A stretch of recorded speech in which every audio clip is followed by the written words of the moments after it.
So clearly we are not going to be able to hit on everyone in the 2025 class, but when you've got a top 100 player that you haven't talked about yet, he's got to come up in this next generation series. So today we're focusing on all things five-star edge Isaiah Gibson. We'll show you his player card on the screen here. Everybody loves an in-state kid, especially out of Warner Robins, where you know they play hard-nosed football. 6'4", 255. He's an edge. Overall rank of the 2025 class, number 14, and the number one edge. And here's the thing. When you've got the number one edge prospect, it clearly says something about you has to stand out. So what is it about Isaiah Gibson that all these sites said, yeah, that's the number one edge? Well, first of all, Kaylee,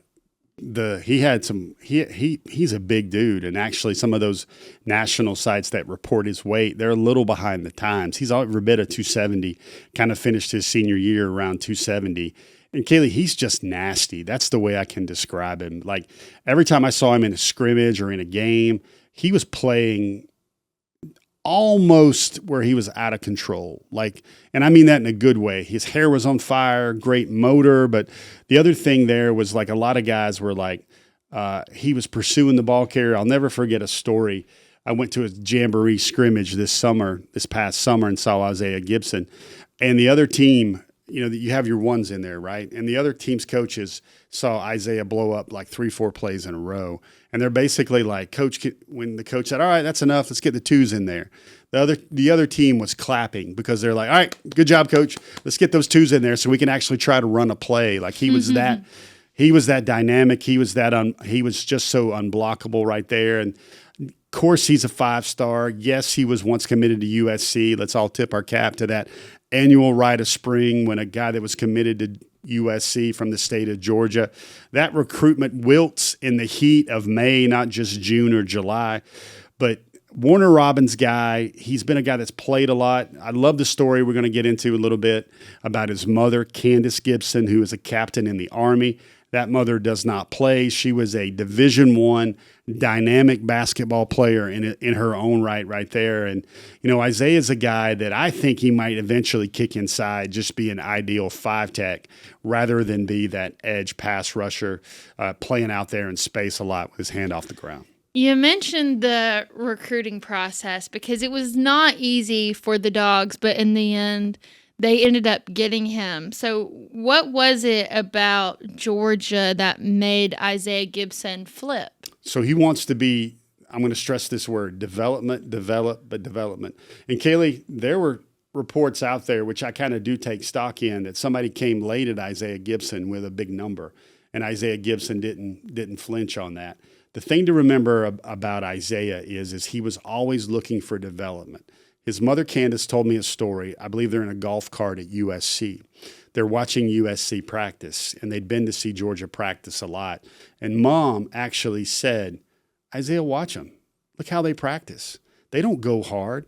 They're not acting like dogs out here. Like, you know, and I both know, referring to Georgia, what a tough physical football practice looks like. And she's like, this ain't it. And when they face a team like Georgia that practices knocking guys in the dirt, knocking stuff in the dirt every day, like it's every day that ends in Y, they're going to wilt and they're going to fold and they're not going to be able to compete. And she's like, Isaiah, they don't have it here, what they see at Georgia. What you and I know there is at Georgia. And that's one of those things that kind of triggered the decommitment, is they know how Georgia worked. They know how Georgia practiced, and they compared that to USC. It wasn't even a comparison. Yeah, I think it's interesting that you bring this up because you had the chance to catch up with Isaiah Gibson right before he signed with Georgia, and this is what he had to say about Georgia practice. Honestly, I've seen like almost every school practice in a way, but I've never seen a practice more physical than Georgia's practice. Coach Smart, you can hear him over the loudspeaker from probably a mile away. And the physicality that everyone plays with, the intensity, in my opinion, is unmatched in any other school. So, yeah. And this was someone who went and visited a lot of schools because he was such a high caliber player. And as you brought up, like, I think that the development was ultimately so important for him because this was a guy that could have gone anywhere he wanted for just about any amount of money. So the fact that he's talking about the physicality of practice and the development, I think it shows you that was one of his top priorities. So obviously, Kaylee, he comes from a school that's in the heart of Bulldog country. Mm-hmm. It's funny, the trainer is also the English teacher at Warner Robins High School, and she's a diehard dog. Her name's Annabelle. She was like, listen, ain't no way we're going to let him go anywhere else besides Georgia. She was always going to be in his ear. But we referenced his mother, Candace. I got one more story about his mother. And you love it when this young man is backed up by a strong family circle and a strong family dynamic. She told Isaiah that once he settled on his school and once he signed, she's like, there's no transfer portal. She said, now listen, I'm not naive, guys. If something happens with maybe his position coach at Coach Deribe, or if somebody throws $4 million at him, we know the world can spin and world can turn. But I'm going to tell you that what this family believes in is his mom told me, she said, Isaiah, if you're not playing, if you want to leave Georgia, we're going to walk through the reasons why. Number one, is it because you're not happy? Are you not happy because you're not playing? She's like, if you're not playing, what's the reason why you're not playing? She's like, because that sounds to me like that's an Isaiah Gibson problem and not a University of Georgia problem. You need to fix that problem and get on the field, and then these transfers will go out the wayside.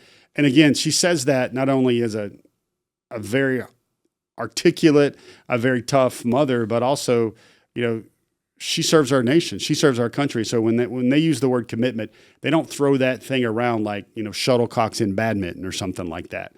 That means something to her. That means something. I'll never forget watching Candace. I'd never seen this before from a Georgia recruit's family at Sanford. When they played the Star Spangled Banner, Candace saluted through the whole thing. Mm-hmm. And that was like an iron salute and everything else like that. So I think the Gibson family has made up some pretty stern stuff. I think Isaiah has a bright future at Georgia. I mean, again, we've talked about this forever, Kaylee, but when Georgia can get Isaiah on the field with Isaiah Gibson, maybe you have Chase Linton at the edge. You also have Ellis Robinson on the field, KJ Bolden, Chris Cole, Justin Williams, Zayden Walker. Good luck, SEC, moving the ball. But, Gibson's one of those guys we wanted to talk about. He's a middle Georgia dog. Georgia actually got 2 dogs out of Warner Robins in this previous class. Rayshawn Dinkins, we'll have to talk about him in a segment coming up in the future because he's one of those 3 May enrollees, guys that didn't enroll during the summer, that will be able to basically tee up for everybody else as well. So that's going to be our next generation, all about Isaiah Gibson.